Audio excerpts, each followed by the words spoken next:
Hello,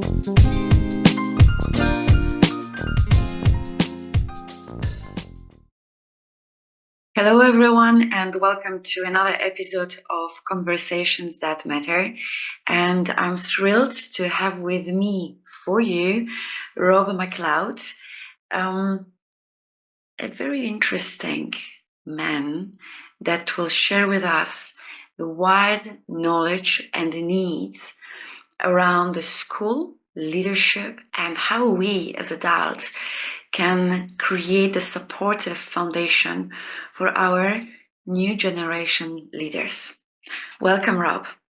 Thank you very much for having me today. How are you doing? I'm doing well. I'm excited to have a conversation with you. I'm very, very happy to connect with you because when I saw first interactions, and yes, let's share with our audience. I am inspired recently with building purposeful connections, and I'm joining various communities. And one of the communities I have met Rob, and this is how we are today. And what took my attention to Rob was writing about schools and leadership. And as I am driven by the leadership qualities, I thought it might be a really interesting conversation, especially in today's times where we are having a huge generational shifts. And let me start with the kids. How kids are doing these days. Yeah, well, there are so many different dimensions of that we could talk about. We could talk about the societal changes that are happening for sure, like in terms of the environments and the settings that children are finding themselves in. We could talk about changes in actions, like the actual activities that kids are involved in these days, which to some degree might mirror some of the things we grew up with, but there are certainly many new resources and things out there in the world. And also, changing relationship dynamics in terms of how we are interacting, how we are communicating, how we are engaging, and the personal side, like what new beliefs, what new reactions are emerging. And I don't think I'm, an authority in terms of discussing how things have changed. But when I do look at the world that my son is growing up in, I see pros and cons. I see great opportunities that I think, oh, I wish that had been available for me when I was young. But of course, as a parent, the cautious side of you also creeps in and you think, ooh, I see a lot of things that are creeping in that I'm thankful I didn't have to deal with when I was young, for sure. So I don't know if I can show up with like a clearly defined thesis in terms of exactly what the challenges are that every child is facing and what are the big structures. But in terms of school, I guess the work that I'm doing and the work that I've done with Brendan O'Leary on our podcast, Reinventing Education, and the book that I'm writing about 3 types of school and the 4 dimensions of school, I really want to offer students and teachers tools for how to use our time together the best. I think often we can kind of forget that amongst all this change in the world, there's this incredible thing that our culture does, which is, from roughly the ages of 4 or 5 to about the ages of 18, we structure an environment called a school where there's this relationship between the school, its staff, and a student. And of course, the world around us might be changing rapidly, but we can look at how are we changing and what are we changing, what are we not, and why in schools. And I guess that's where our work comes in. And I think more than anything, our work is about finding alignment for students. Our work is about finding alignment in terms of, if you are in a school, how do you want to work? What do you want your role for a student to be? And how can you contribute meaningfully during this time that we're working together with students? And having worked in a variety of different school contexts in different countries, it's become really clear to me that there's diverse answers on that. There is not a consensus on how can a school best serve children or best serve students or young adults. There's, in our eyes, three very distinct ways that the people in schools want to serve students. And those three very distinct ways actually compete and conflict with each other and, can play a tug of war with each other. And we use the terms expert, coach, and counselor. And I'm sure we'll dig into what those terms mean exactly shortly. But I see, whether it was in the past, now, or well into the future, those three roles are not going to change. The details of what it looks like in the classroom might change slightly, but at the core, these are three fundamental relationships that we can have to serve students in schools. You have mentioned about the technologies coming in, and with a very quick reflection, most probably we will belong to the same generation, and it was very plain. It was the library, the book, backpack, and that's it. Today, when I'm having right now 17 years old son, and I see the one element of technology is the application for school, which is very complex. It doesn't have one line of information source or notification. The kids must really dive into various levels within that application. And for me as an adult who's operating on a higher level of ability to integrate various processes, those kids in this very early age are exposed to force their brain to work fast and work with the phone, which is a technology. At the same time, the schools are raising the voices. Kids are distracted. Kids are developing destructive attitudes because they spend too much time on the phone. But somehow, as you also mentioned, the society, we forced those tools into kids' hands. How do you think the technology is actually having impact on the kids' best way to develop, or actually it's distracting and diminishing their potential? Yeah, I think there are people who are writing on this. I think Jonathan Haidt's new book, the Anxious Generation, he does a very good job diving into the neuroscience in terms of talking about mostly the cons. It's serving largely as a cautionary tale of what to avoid with technology, and I think he and others are starting to do a really good job of highlighting that not all technology use is good, and there's a lot of technology use that does have very harmful developmental impact. So I would, if anyone's unfamiliar with his work, I'd suggest checking that out, because I think he addresses it much better than I could. But in terms of the technology integration, I think it's less about what technology, and it's more how we are using the technology and what for. Because definitely technology can be harmful. I think it can also be neutral. And I think I've certainly seen instances where it's been an incredibly positive thing. So I think it comes down to a matter of finding the balance where it is being used as a tool that is assistive and helpful.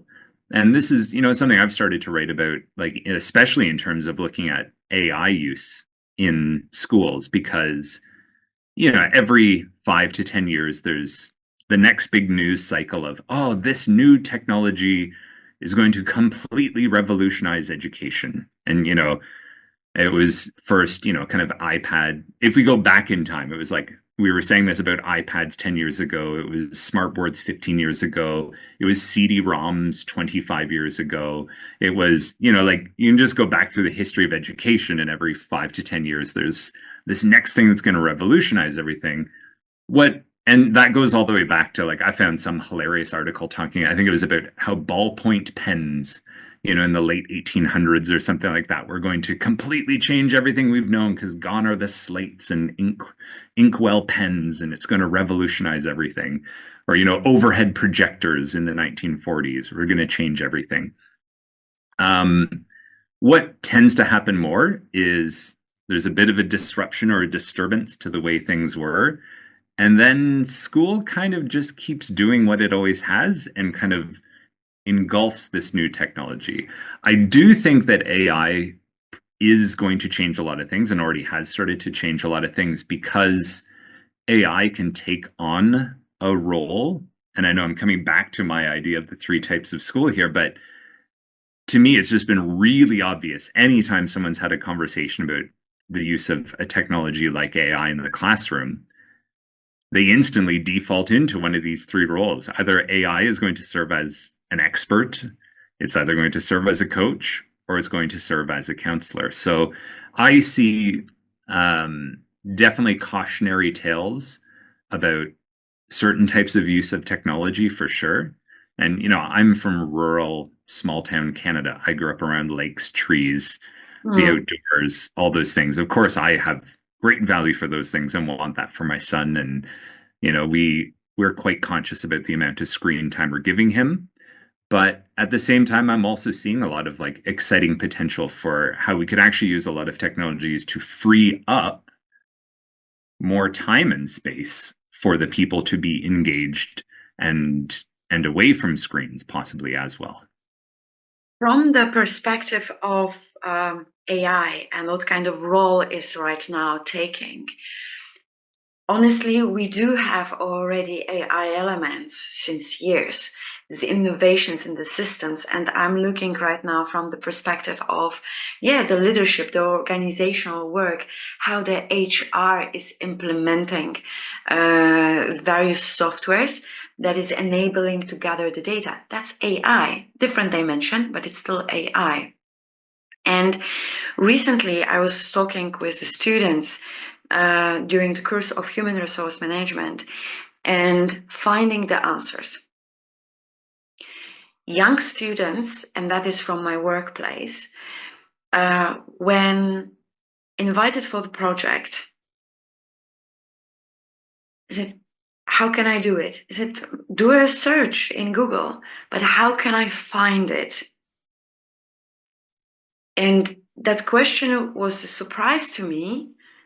And I don't know, it was just a spontaneous reaction. And I said, okay, how are you looking for the hairdresser? How are you looking for the Chanel bag? This and this way. I said, that's exactly the same way how you can do the search on that particular subject.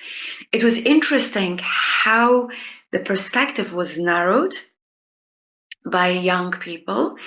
And again, referring to my latest conversation with students, AI and ChatGPT will replace Google, but students will still have a problem. And students said that students and the young people will have a problem how to express the need, what kind of results I want to have. Because what they said, people do not have actually sharp mind in terms of build the sentence that will express the need. What will be your take on that?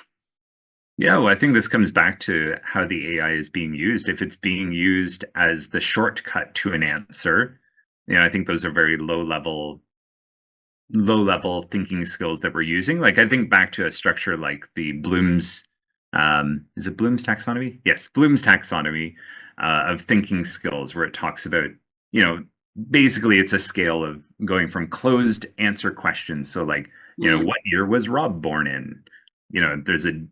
You can answer that in a very short amount of time, to larger thinking skills like synthesizing and, using information to create something new. And so this comes back to this kind of role of AI. If AI is just the shortcut to get to those closed-ended answers, that's a very, I think, limiting use. Whereas, some of the experimenting I've been doing, and I'm by no means an AI expert, but in my own writing, it's been interesting to write something and, like you say, do that critical thinking of finding the words to express what I want to say. But I'm also a novice writer. It's not something that I had studied. It's not something I was strong at Mm-hmm. previously in my life, and it's a skill that I'm really working on. And for me, I've relied on AI as a really good writing coach, and I would argue possibly even counselor in Mm-hmm. the descriptions that I use, because I will write something and put it into ChatGPT or another AI software and just say, can you rewrite this in the voice of 10 other successful nonfiction authors? Seth Godin, um, Mark Manson, like other voice. How would they word this? And then when I read those, there are certain word choices go, oh, I hadn't thought to use that. Oh, that's interesting. Oh, that's interesting. And, I'll pick and choose. And then, I'm still the one who's actively doing it, but I'm hearing my own ideas back worded differently. I go, oh, actually, that gets closer to, let me take that and go back and work on it. So I'm using it as a brainstorming partner. And I realize even that's still quite low level. Because I know I was just listening to a podcast yesterday where, a professional author was talking about how, he was using AI as like a reading club, essentially like a reading partner, secondary source material to say, oh, I'm reading this play by Shakespeare. I finished this scene. What are like 4 or 5 things, if I was to reread this, that I should pay attention to the next time I reread it? And, it was getting really interesting prompts. And so I Oh, think it's a question of whether we're using it to further thinking or use it as a shortcut for thinking. And again, I'm certainly not an AI expert. I'm very new in it. Um, but to me, that's the most obvious question, because the initial response is most people just kind of go, well, why would we ask students to do anything? They can just do it on Chat GPT or AI. And I think that's my message with students that I'm working with. I'm like, I 100% know you could just go get AI to do this for you. I do not need your work. Like, this isn't my food. This isn't how how, I don't hand in your papers and they give me a paycheck. I don't need a paragraph from you. The reason I'm asking you to write a paragraph about this is because we're working on these thinking skills and finding word choice and helping you build these skills. So we can use AI to help you do that, but I do not want you to use it simply to create the work itself. it's great that you say that. I'm having very similar approach, and with the awareness the students are using AI.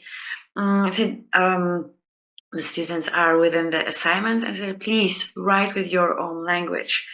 And, rolling eyes, that do not use at that moment AI, because if you write the way you think, only then we can see how you can grow, how you can develop, in what direction you can evolve your creativity, your thinking, yes, lateral thinking even.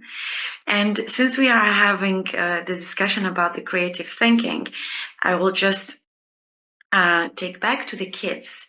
And I'm interested to hear from you about integral theory and the fact, as we speak about revolution and all these innovations, you bring Trojan horses approach to foster the kids' perspective to grow, to turn into creative writing.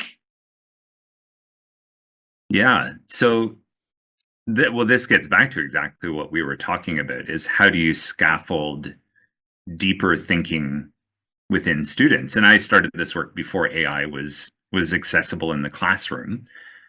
Um, but yeah, integral theory, it comes from a philosopher and a variety of thinkers. Ken Wilber was kind of the guy who kind of coined the term, but it's a kind of meta system, or kind of piecing together a bunch of systems to give you the largest perspective possible on things. And one of the tools that I found incredibly helpful from that was this idea of the 4 quadrants. And I've reimagined it many times to fit different contexts. So the one example for creative writing was And this is a good example of how this didn't come from a theory that I was trying to make work in the classroom. It was the opposite. It was my work in the classroom that pointed Mhm. me to the application of the theory. And, I was doing like writing conferences with students. So students were writing stories. And, I'm meeting with them one on one. We're looking through the work, talking about what they're doing, talking about what they're trying to express and say, and all of these things. And I just noticed, I can talk to 25 students and I'm having the same conversation again and again, saying the same things. And it's mostly about what the students are describing. And so it's like, oh, I don't know how this character's feeling. Oh, are they talking here? Because I don't, maybe we need some more dialogue. Oh, what's the setting? You didn't even mention where is this happening? What time is this happening? And I just caught myself saying the same things over and over again. And I realized pretty quickly, like, oh, the things I'm saying align really well with these four quadrants. And the four quadrants are, I liken it to, there's the analogy or the old story of four blind men who are touching an elephant. And and I'm sure most of your listeners probably know this story, but if anyone doesn't, the idea is these four blind men are touching an elephant. They've never come in contact with an elephant before, and someone asks, "What is an elephant like?" And the one at the trunk is saying, "Oh, it's smooth and very flexible like a snake." And the one at the leg is saying, "A snake? Are you kidding me? This is solid like a tree trunk." And the one touching the big wide body is saying, "A tree trunk? No, this is like a big brick wall." And the one at the ear is saying, "No, big brick wall. What are you talking about? It's thin and delicate like paper." And so these four quadrants, they're kind of pointing at like four things, the kind of interiors and exteriors, the individual and the collective of things. And I noticed this just apply. Sorry, that probably sounds quite abstract, but here's the practical application. So with my students writing, I realize that any sentence we write comes down to one of two things in each of those quadrants. And we're either talking about the setting and the context, so where it is happening and when it is happening. We're either talking about dialogue and relationships, so what's being said between people and how are the people connected. Or we're talking about actions and objects, so we're either describing what things look like or what the things are doing, or we're describing thoughts and feelings. So we're describing the inner monologues or we're describing the emotions. And I tested it with my students. Like we made sort of four boxes, thoughts, feelings, actions, objects, setting, context, dialogue, relationships. We said, take your favorite book, look through the first 3 pages, and after you read it one sentence, or after you read each sentence, put a little like tick mark if that sentence was describing the setting, the context, action, objects, dialogue, relationships, thoughts or feelings. And, it's yet to be broken. Every sentence in every book I've ever read falls into one of those 8 categories. And what my students started to notice was like, oh, but, a lot of sentences seem to do both of these. Maybe it describes the feeling while looking at a setting, or it describes how an action was done between two people or while something was being said. And that was a real launching point for my students to be able to write better because now they could see, oh, good writing balances these 8 things. And that was something I didn't even realize. Like here I am teaching writing. And this Yeah. is something I didn't even know. Of course, I've heard, oh, add thoughts, oh, add the feelings, oh, add describing the setting. But no one had ever sat down and just told me, like, oh, these are the 8 options. Every sentence you go to write when you're writing a story is going to be one of these 8. So if you've got writer's block, just look, which one of these do I need to describe next for my reader?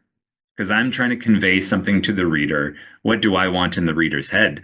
And, the quality of my students' writing just like shot up instantly. It was within days, like the quality of writing they were doing was so much more incredible. And it wasn't because of my great instruction. It was I presented them with a tool that they could use that scaffolded deeper thinking and scaffolded more expression for themselves. And, At no point did I say, oh, by the way, this came from, this complex philosopher and sociological model and blah, blah, blah. It was just like, oh, this works better for students than what I was doing before.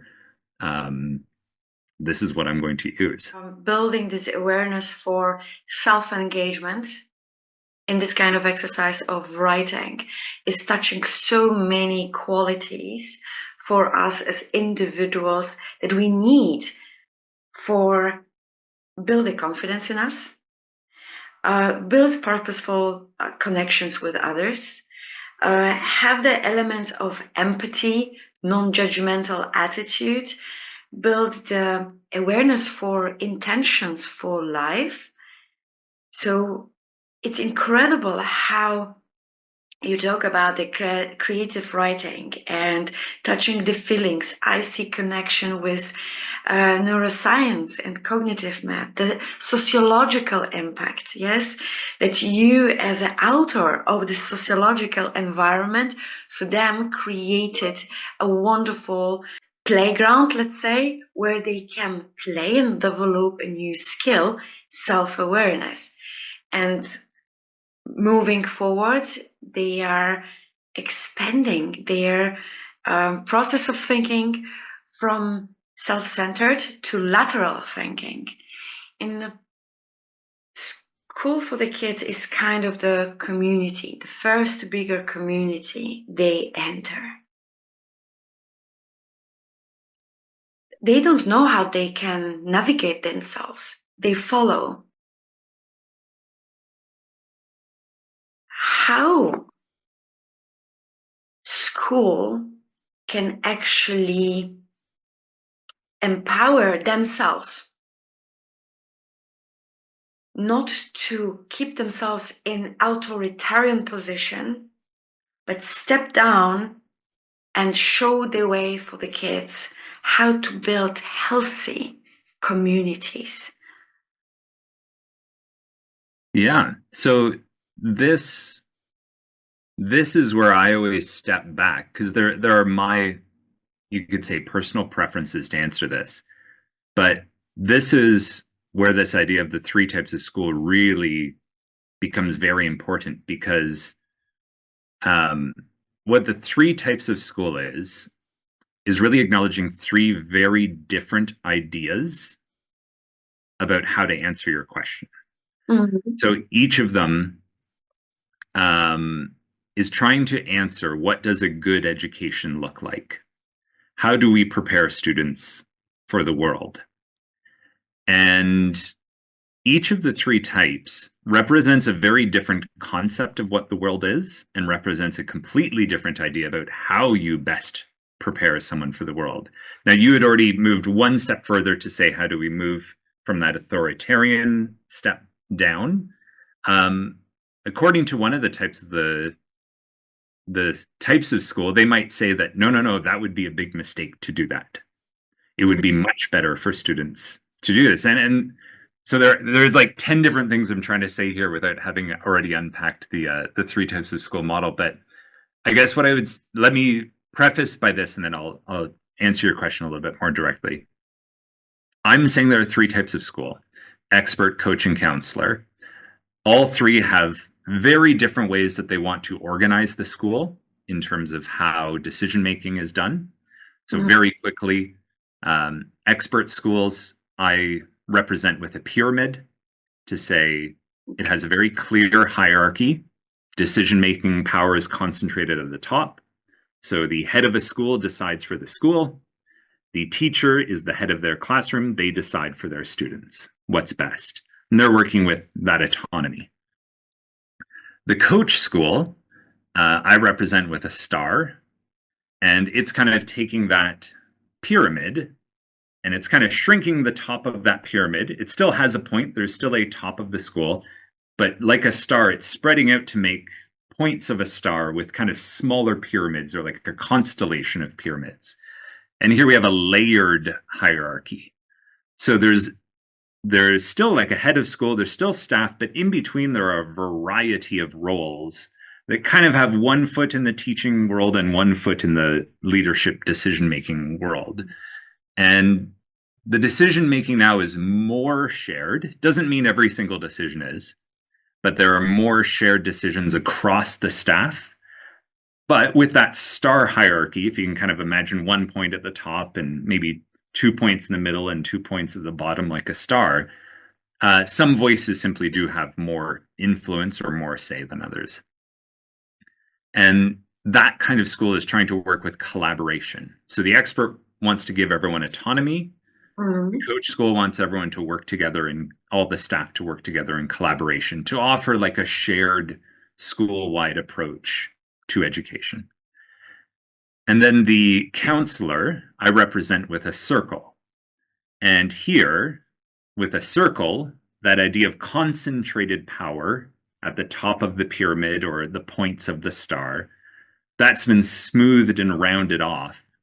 And here, all voices are equal if they are willing to participate in the processes of consensus finding and the processes of very organized discussion about school decisions. So students, staff, parents, even everyone can be on equal footing for decision making in a counselor school. And they have very complicated, I shouldn't say complicated, but they have very thorough processes for how to have those conversations. And here, the hierarchy is flattened. So we've got a clear hierarchy with the expert, a layered hierarchy with the coach, and a flattened hierarchy with the counselor. And those three ways to organize the school then are reflected in their beliefs about what are best for students. So the expert approach says, we've hired good people and we're going to get out of their way. Like the best thing for students is to be with this expert. The coach approach, because we've got this collaboration and the shared school-wide approach, they're really focused. And sorry, I should say the experts, their kind of focus tends to be more on when students leave us, they're going to be more responsible. With the coach approach, this collaboration and this shared work together, they see that as a more efficient, more effective way. Rather than give everyone autonomy, let's work together, there's more we can do. Yeah. You are more than the sum of, as a team, we're more than the sum of its parts. And they are focused on achievement and development and getting students, like a coach does, to perform their personal best. And whereas the expert is, in a way, trying to make new experts. It's like a master apprentice model. Like we're bringing you into the fold of mastery or expertise in this area. And the counselor, they're actually not staff focused. They're negotiation focused. So this is the approach you're going to see. And that negotiation is between the teacher and the student. Like a counselor, they're talking together. The teacher's role is more to ask questions to help inquire into what does the student want to learn and how and with who and when and all of these things. And that counselor approach believes that, no, the more valuable thing is to start with student meaning and then work backwards to structure the learning around that student meaning.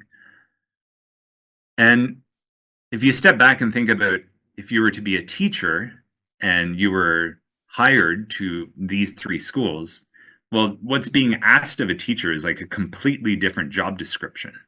Like you could do one of these really well.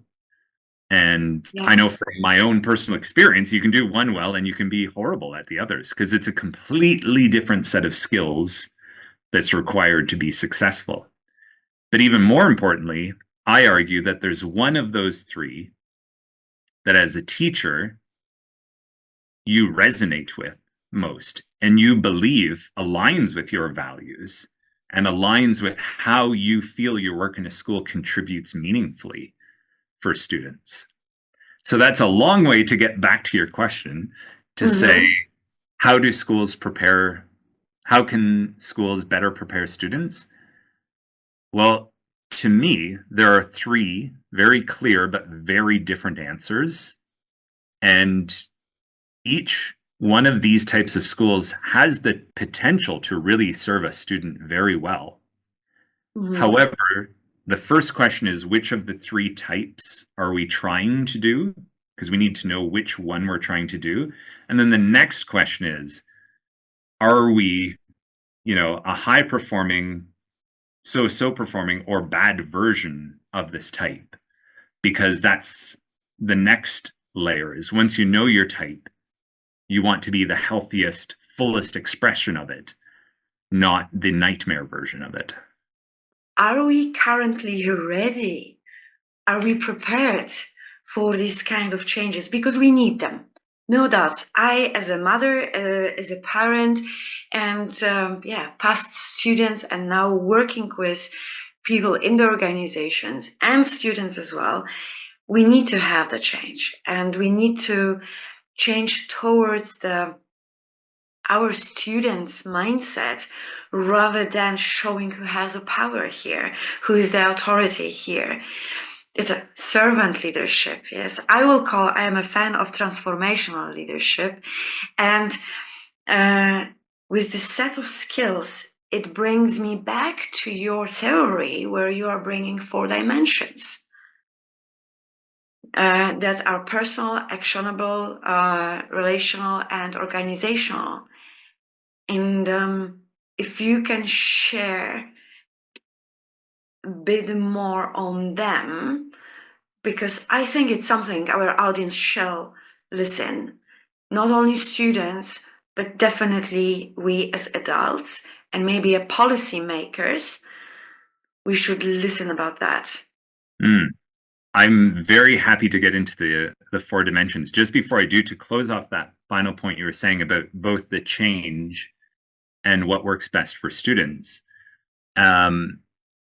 What I just discussed about those 3 types of school, the reason I think this needs to be addressed is not because this is something that we need to start doing or that this is new. To me, this is quite the opposite. We are already facing the influence of this tug of war or clash between these 3 types in every school I've ever worked in or seen that I've spoken to. There are already expert coach and counselor staff members in the school. We are already facing the consequences of the clash of these 3, but we don't have the terminology to define the problem. Okay. And the point of my book is to say that we're already facing the consequences, good or bad, of the tug of war between these 3. And whether we acknowledge them or not, we still face the consequences. So why on earth wouldn't we use this language to name what is already present and then actively engage with it?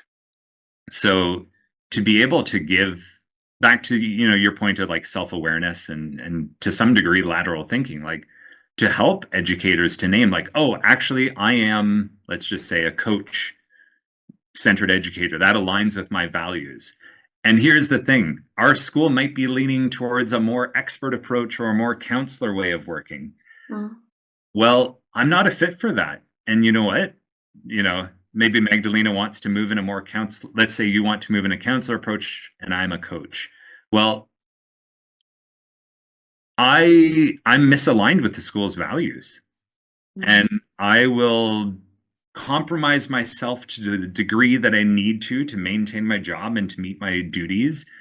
But my default setting is to be a coach, because the work that a coach does, that development, the achievement, the collaboration, that's where I find my meaning. That's where I feel I'm contributing to the students in front of me. And the second I can, I'm going to default back to that. And that's not going to help reinforce and build a healthy counselor or a healthy expert environment. So true. So it's about aligning these values that are already at play, and schools are already trying to be one of these more than the others, but we just don't have the words because we're focused on the detail level of talking about specific words. And I'm zooming us back to say, really, there's 3 paths you can go on. You're either going expert, you're either going coach, or you're going counselor. And there are people who are either aligned with that or not. And that's what's already happening. This isn't new. That's already happening.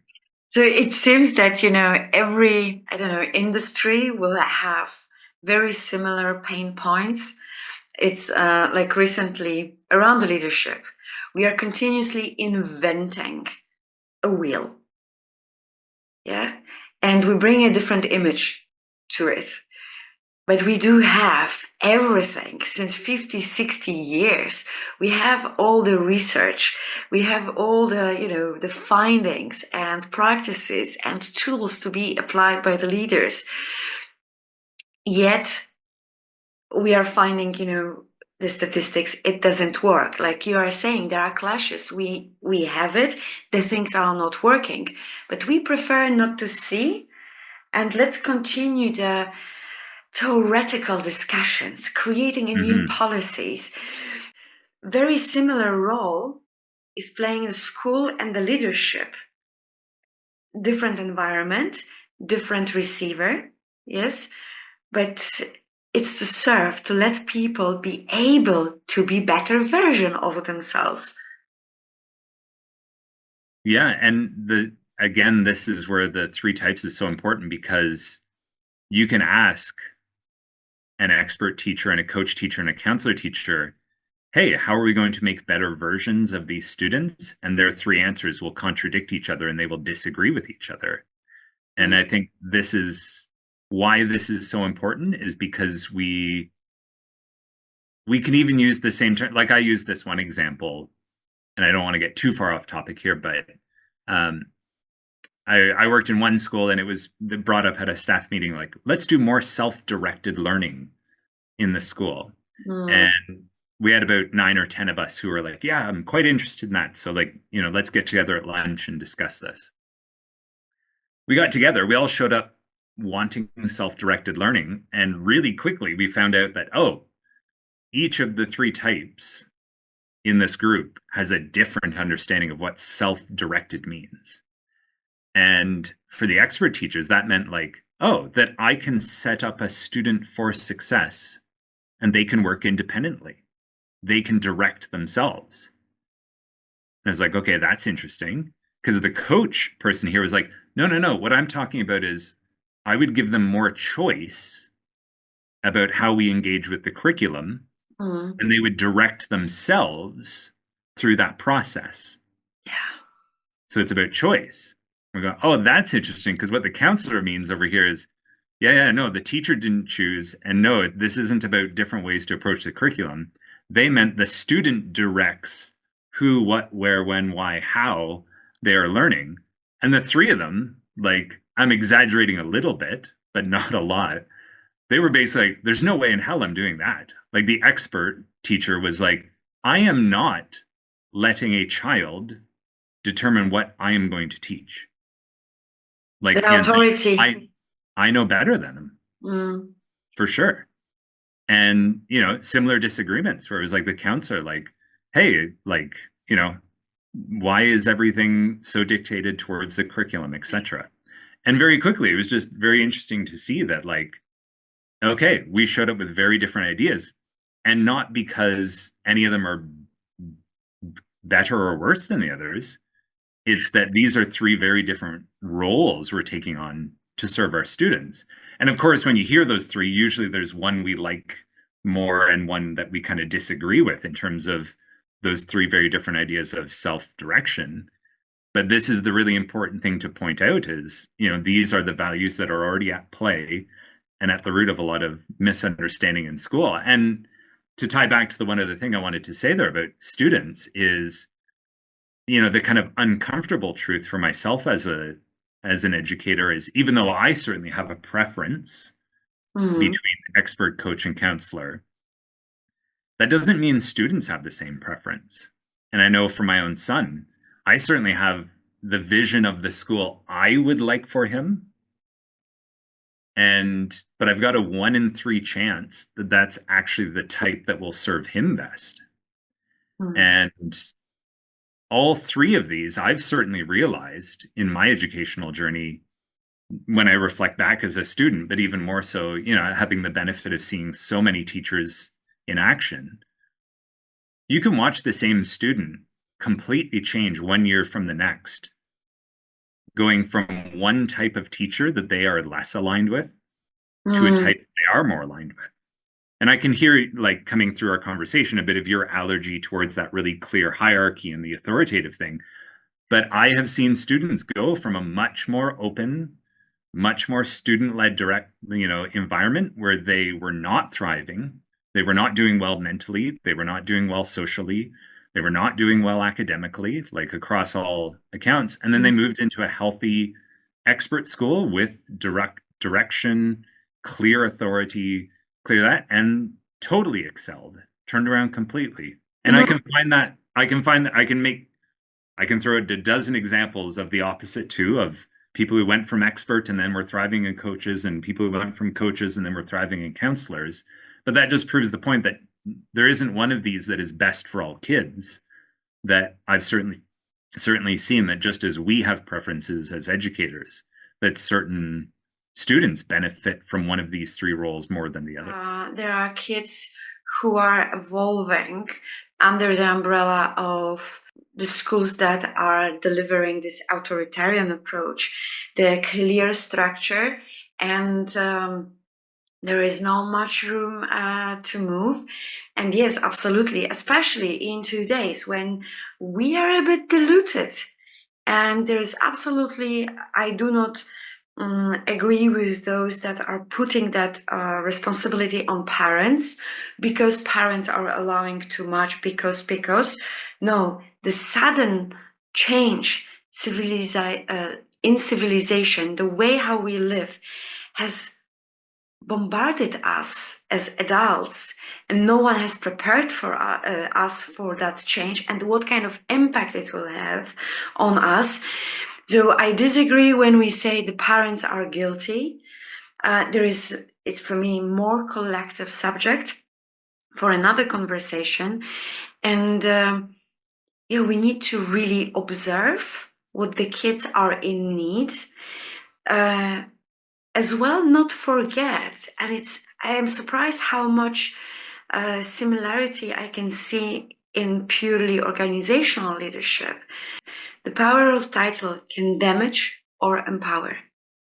It's the way how you use it. There will be this, I will say it, high nose. No one will tell me how should I do the work. No kid will tell me what I have to teach. No employee will tell me how I should lead. That's, I believe, driven by the bit bad ego. While when we are having the healthy authority and driven by the purpose of making other people's lives better, that's a huge change. So going back, yes, please go ahead, because I want to go back for these 4 dimensions. Yeah, no, teasing these things apart, I could easily spend a day or two with you pointing these out.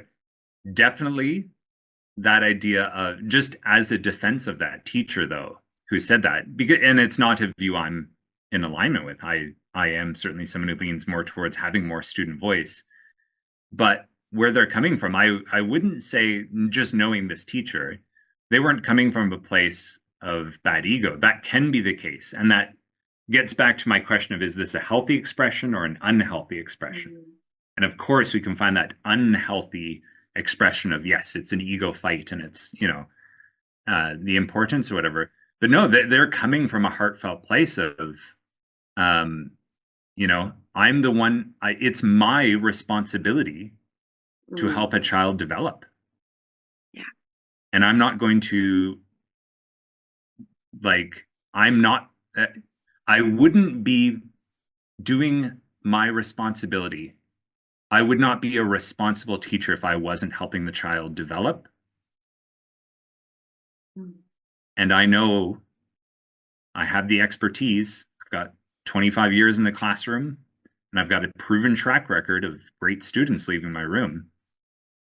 It would be irresponsible of me to not do that. That is what they mean by that. And again, that's just a defense knowing that teacher. You could also find the unhealthy expression of it, which is, I'm not listening to a kid and blah, blah, blah, and I'm the teacher and whatever. I think the positive version of it is when they are carrying out their actions out of a sense of real responsibility of this child's development It's my responsibility to serve this child's development. Now, of course, the other two will argue there are different ways you should be serving their development, for sure. But this gets back to this diversity of perspectives and that are already in the room and already behind these conversations. So I think building the awareness among the kids, there is something more, and how they can create the ability in themselves for the self-leadership. Like you are mentioning about self-learning. Self-learning. The kids are just told they must follow the system, but I think the times are changing and we need to say, no, you need to equip yourself and come, I will show you what kind of tools you do have for that. And your 4 dimensions that you are bringing to the table, again, I see from the perspective of dimension of the transformational leadership, where in one word, it's empowerment. Yeah. So this idea of the 4 dimensions, it goes back to that idea of touching the 4 parts of the elephant. The 4 blind men touching the 4 different parts of the elephant. So what's funny about that story is all 4 of those men and what they said is accurate, but it's incomplete. So it's true, but it's partial. And so the 4 dimensions that I point out, as you mentioned already, are the organizational, the relational, the actionable, and the personal. And kind of like the 3 types, this isn't something new you need to start doing. These 4 are already there. Just like the leg, the trunk, the ear, and the body, you don't have to remember to do them. The elephant doesn't have to remember to do them. They're already there.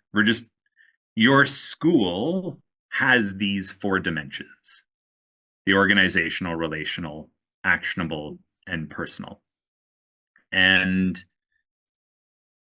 well, just like back at the start of this conversation, just like pointing out, the setting and the context and the dialogue and relationships and the actions and the objects and the feelings and the thoughts as, hey, every sentence you write, students, will be one of these 8 things.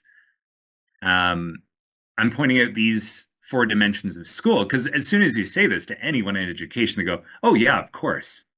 But if you would ask them, what are the dimensions of your school? What tends to happen is you realize that most of us see or interpret school as mainly about one of these more than the others. We see school as primarily organizational, about the systems, the environments, how all the pieces fit together. Or we see school more relational, as like, no, what it's really more about is the relationships, what's between people, the communities, the cultures, the connection.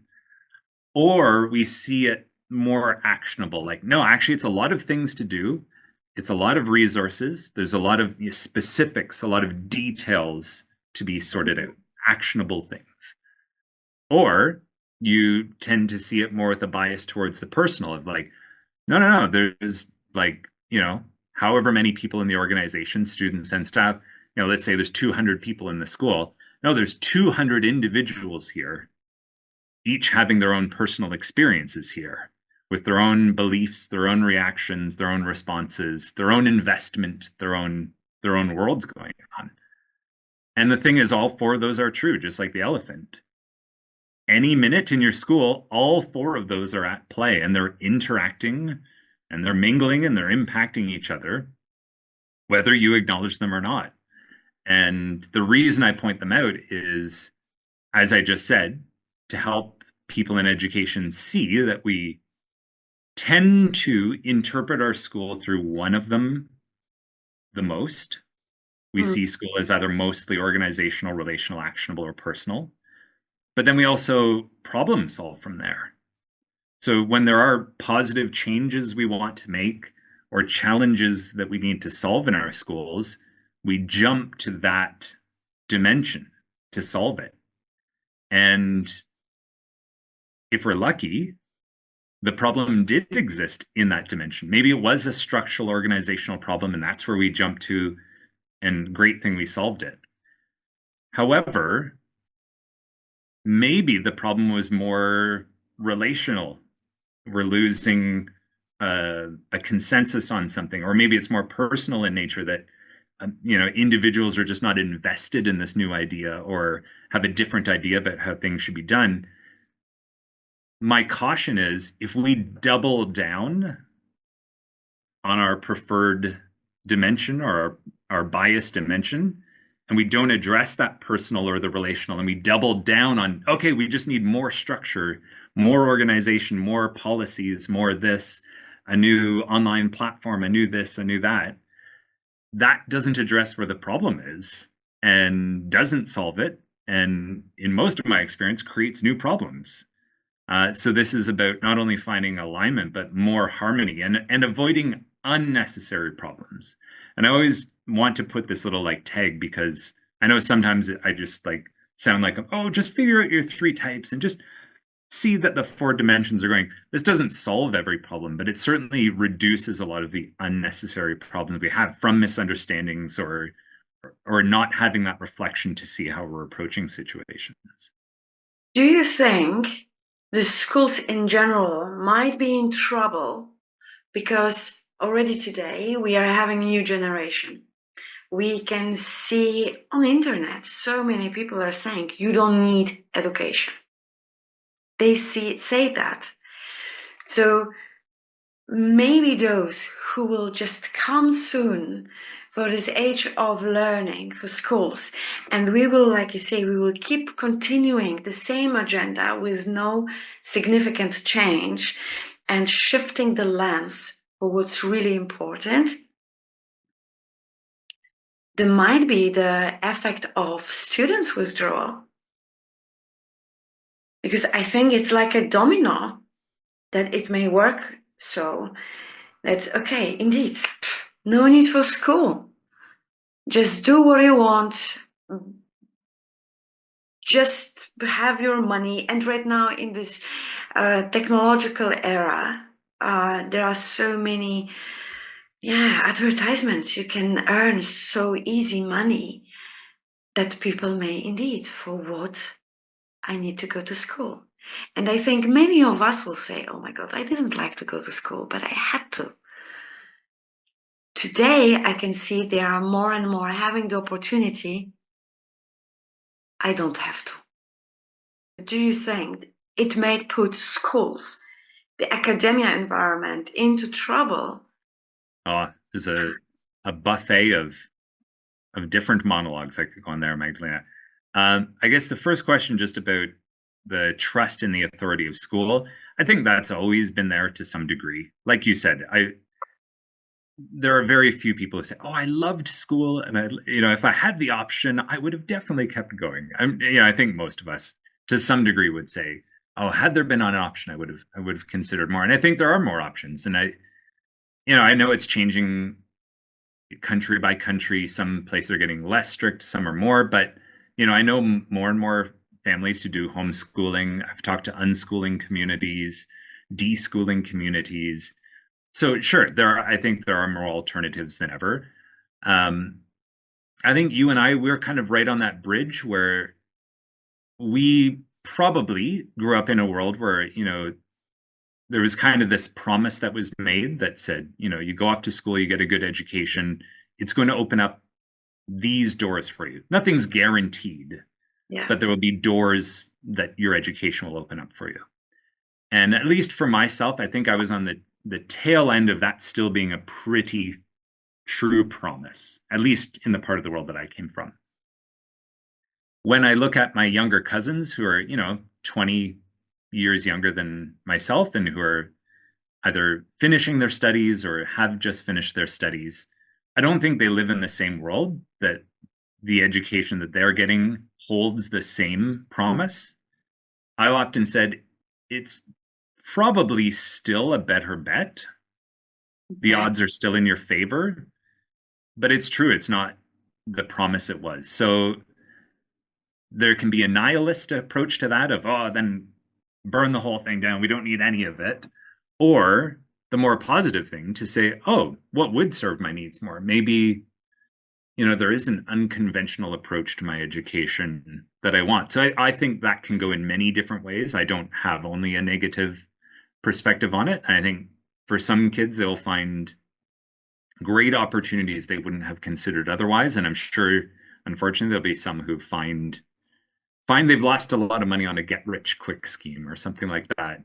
But to bring back the dimensions to this, like, of course, I do think schools are very slow to evolve and change. However, I think with a tool like the four dimensions, I'm talking about them in schools in particular, but this goes for any alternative form of education. You can apply the four dimensions to a homeschooling context because you've still got an organizational, a relational, actionable, and personal component to it. Very alternative, self-directed student learning programs, and especially like the wealth of things that are starting to pop up online, some with the support of AI, some not, some just as networks to connect in ways we've never been able to connect before. They also have these four dimensions. And I think I'm offering this tool to say, whatever your approach to an education is, at whatever level, in whatever form, these four things are relevant and you'll want to do them well. And I guess this would be my last point with the four dimensions is, just like I said, we often focus on one and try to solve the other three with that one. It's almost like the inverse is true too. We can actually have three of the four dimensions going well. So we might, the classic example is, let's say you and I work together and our school wants us to teach in this new way with this new resource or something. So, in the organizational, we've had our training in this new thing. We've got whatever new online platform for how to deliver it. In the actionable, we've got the new resources. We've done practice teaching, so we know exactly what we're going to do, day 1 through day 10, how we will introduce this, what we will be doing in the classroom. We've made our materials, we've prepped all our stuff. The relational, we know our kind of new role in the classroom we're going to take. It's going to be a change in practice for us. What am I doing? What are the students doing? And let's just say, sure, there's more collaboration. So Magdalena and I are meeting once a week to make sure that what we're doing resonates with each other. And maybe we're doing some marking together or whatever. You can have all those pieces in place for a new successful program in your school. But if that personal one is out of alignment and Magdalena thinks this is garbage and a waste of time, and I disagree with it personally and professionally, those other three fall apart very quickly. And the same can be said for any of them. You can have the personal, the relational, and the actionable in place, but if you don't have the systems, the organizational to support it, it's going to fall apart. You can have any of the constellation of them. If you're missing one of them out of whack is enough to bring the other three down. It's just brought to my mind. It's interesting that I have never seen in any kind of papers, publishings, the school is not considered as organization. In terms when we are reading, okay, there will be some researches in terms of leadership in education and so on.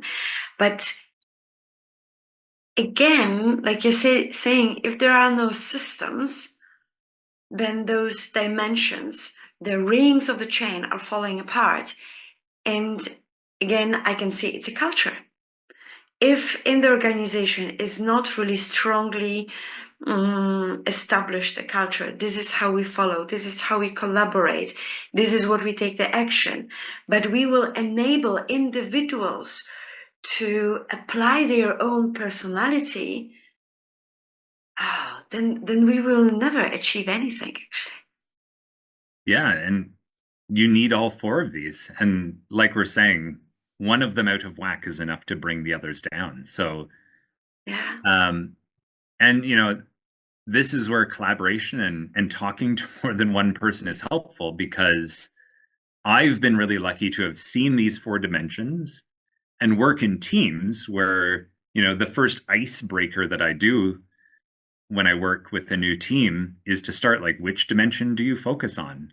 Is school primarily organizational, relational, actionable, or personal? Because if we're going to work together, let's say just for an example, Magdalena, let's say you're the personal person and I'm the relational focused person. As soon as we start discussing something, you've got your antennas tuned for, is this matching the personal? Is this matching my personal? Is it going to match my student? I'm thinking of this student, that student. Oh, this colleague, like that's what you're tuned into in the conversation. And I'm focused on this more relational. Oh, the we, how, what are the agreements? How do we interact? How do we whatever? And we've got someone else sitting over here who's organizational focused. Like, how is this structured? What platforms? How is the environment going to be set up? How are we using the space for this? And the actionable is like, what are we doing with what? In what order? How am I, like all of these things. And I have many, silly anecdotes of how this has played out in meetings over time. But when you know to look for this, teams can identify it and individuals know which one they have a bias towards. It becomes your superpower. I personally, I have a huge blind spot for the relational, and I know that. I start with the personal. Okay. That's where I start. And I often say this. We usually start with one, we kind of spread out to the other two, and then there's one that we overlook. And for me, I'm 100%. I always start personal, and then I kind of blend out a little bit to the organizational and the actionable. Oh. And I always have the relational blind spot. Now, that doesn't mean I have bad interpersonal skills. It doesn't mean I don't think about others. Yeah. But I don't naturally jump to thinking about how are we going to relate? What are the agreements? What's inbounds? What's out of bounds? What's the we space like? Where do social dynamics or relational dynamics or previous experiences, how are those going to come into play? And so I was really lucky. I worked closely with a colleague who was relational.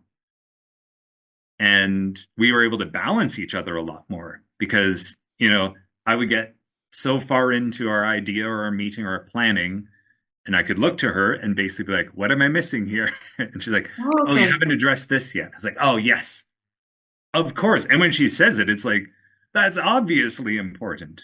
But that wasn't my default setting to jump to focusing on that. And maybe if you'd given me more time, I'd eventually stumble into it. But it was definitely a blind spot for me. And the more I work with most people, I think most people can kind of identify that, oh yeah, I start with this one. Yeah, I kind of check in on these other two, but it's true. I kind of do overlook this one. And the example I always use for the icebreaker that I use is just to say, you're going to have a party. Don't overthink this. You're going to have a party. Where do you start? So if you want to play along, Magdalena, you're going to have a party. Where do you start?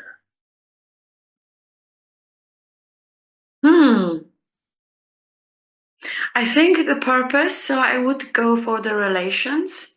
What's the purpose we come together? And then I always ask this follow-up question, why would you start there?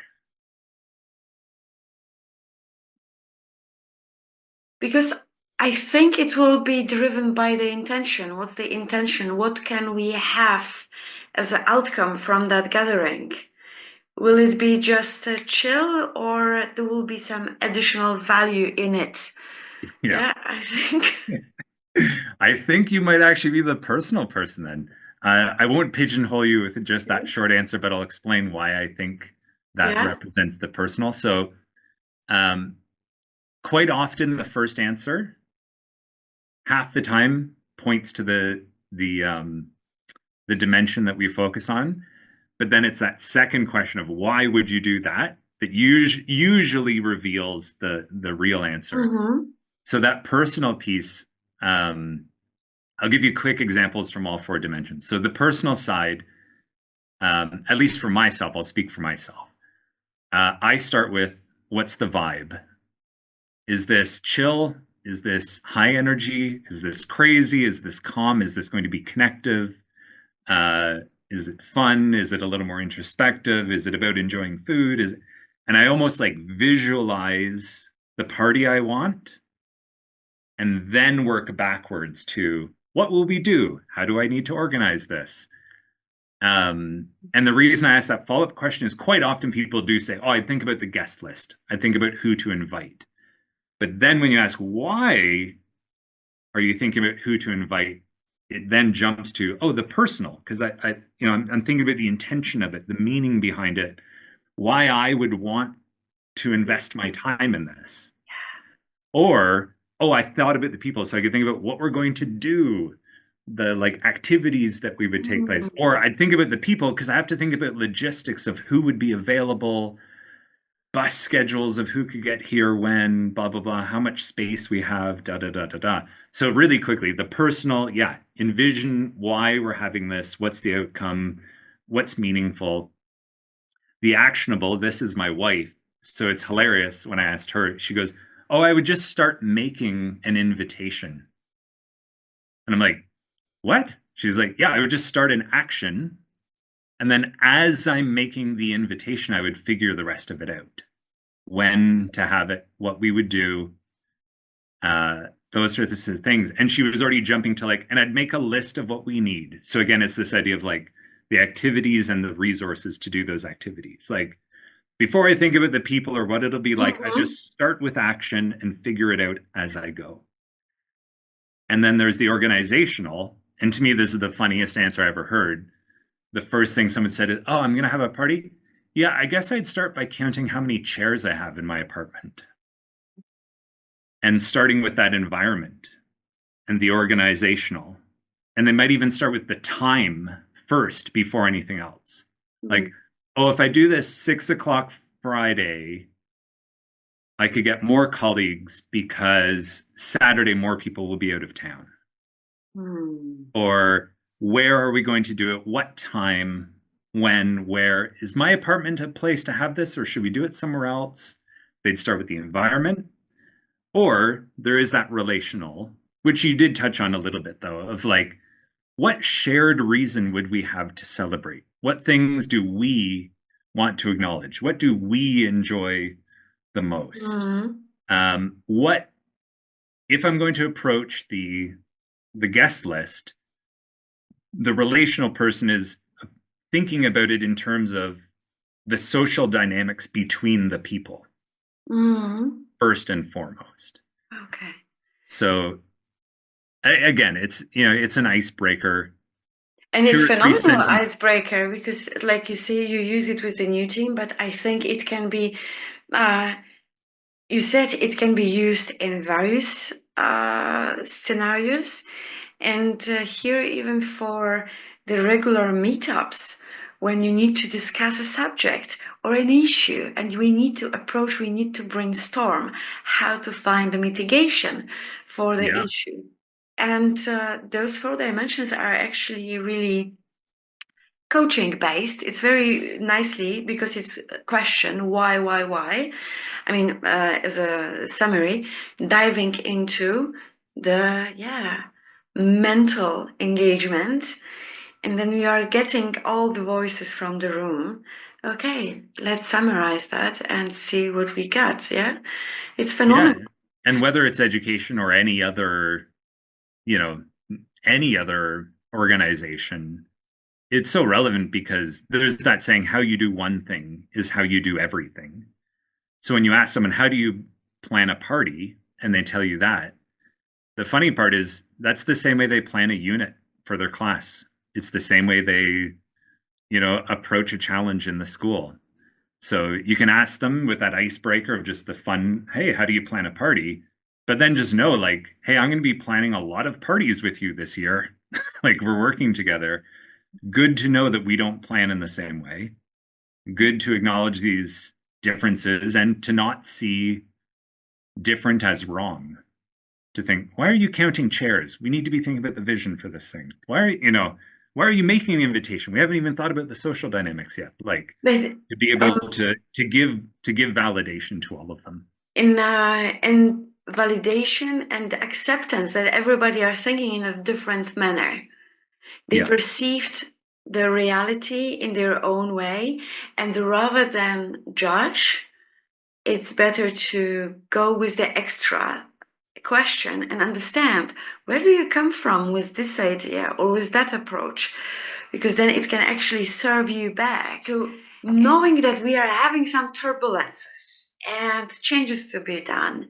We are having the differences between people and team players. What we will learn from your soon coming in summer new book.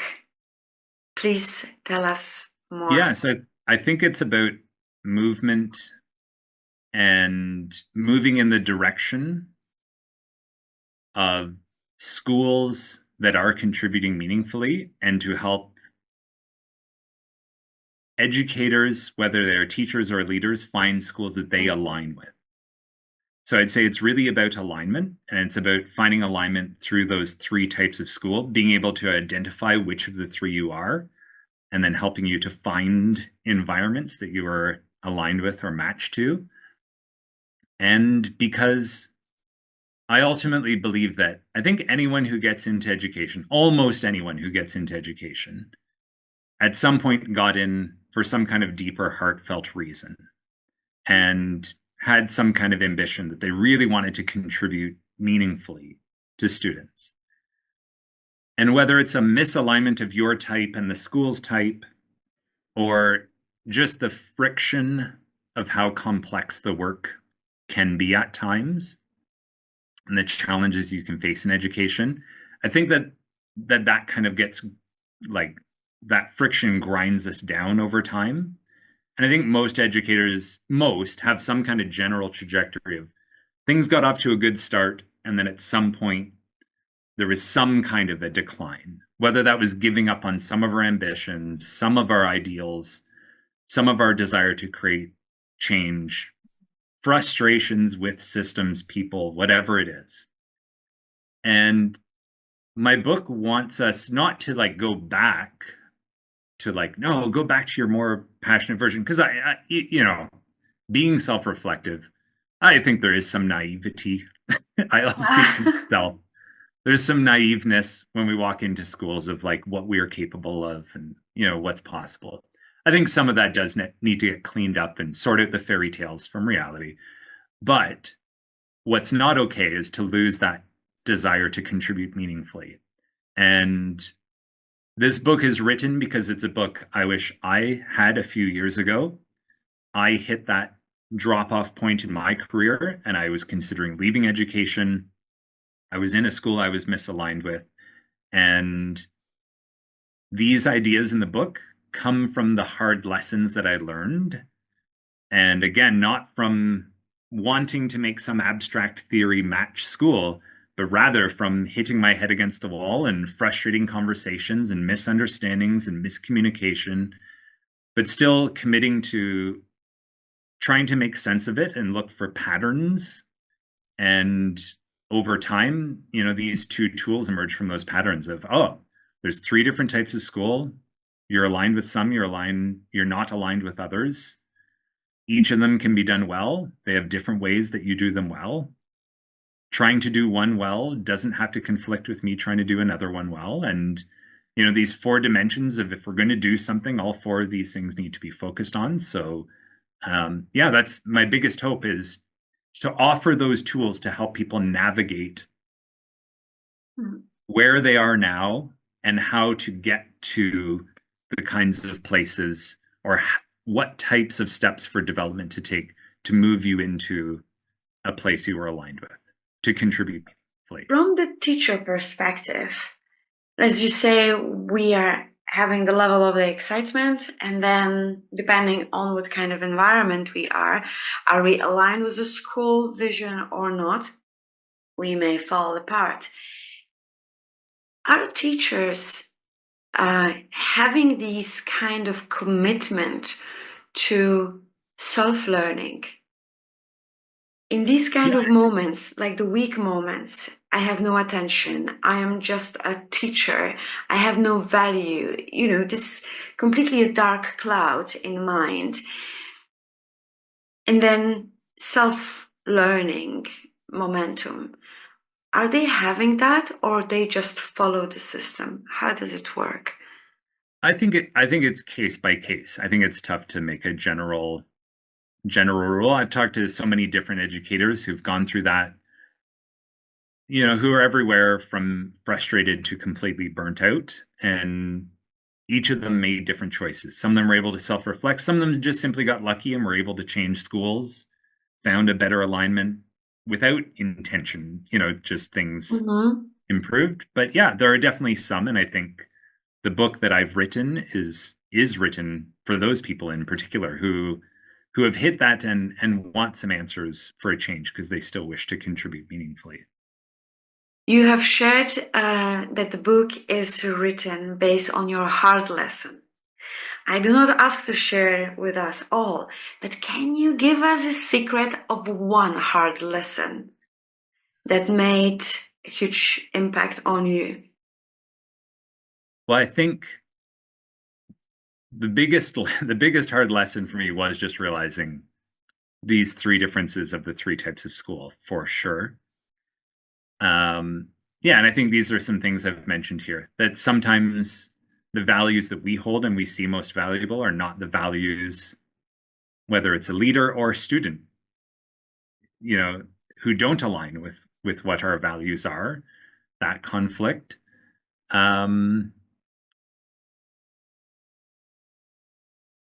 Maybe this isn't so much of those are pointing more to lessons that came out of frustration. Maybe like a more positive one is, I've worked in three different countries. I've worked in public, private, and international schools.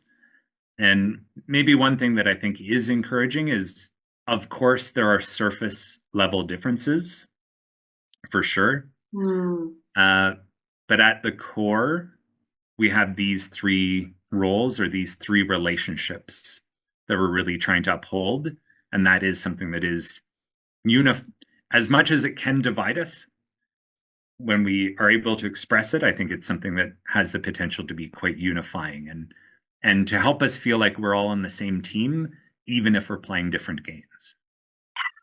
That's also, we can be different people, but as long as we are having the one goal, in this case, serve the kids, Yeah. and to do it in a really way it will help them in today, 21st century, not your way that you have been taught 20 years ago. And what you're just saying brought me to another thing: community. The child is in the middle, and there are rulers, teachers, and parents. We say fishes and kids have no voice, right?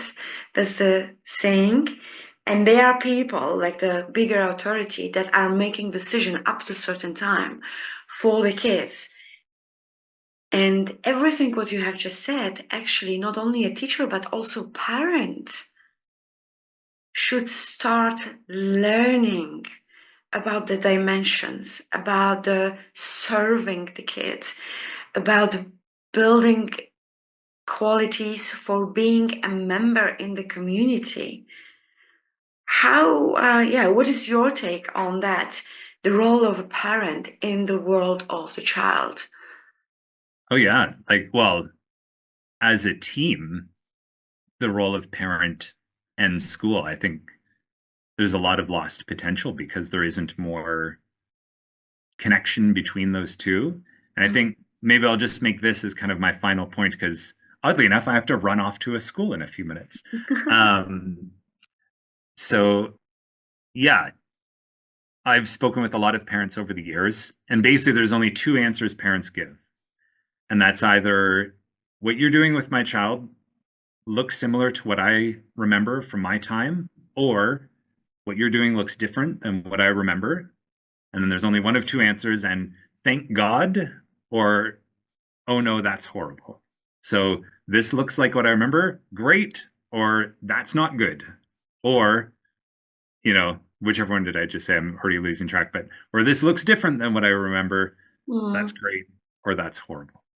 Um, when I point this idea of the three types out to parents, I try and take those responses to the next level and say, well, you as a parent, I can guarantee you wish your school was one of these three.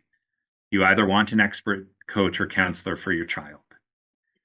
And you've got a 1 in 3 chance of being in the right environment, or a 1 in 3 chance each year, depending on who the teacher is, that you get what you want.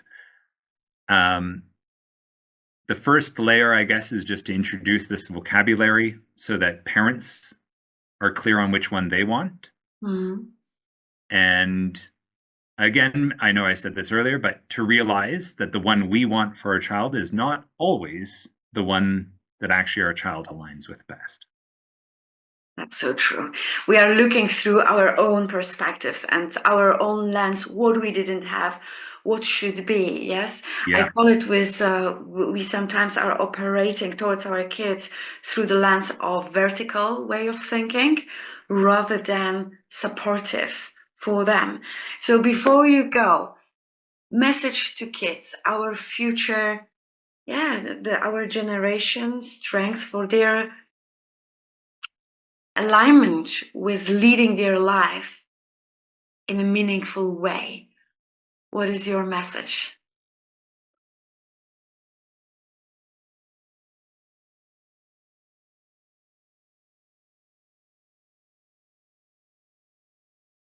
There's more to this than I could possibly say to you, but I guess I would just simply say you've got your own path, but there are familiar pathways you can choose to follow or not. Beautiful. Beautiful. For the teachers. Pretty much the same. Do what aligns you with your sense of contributing meaningfully.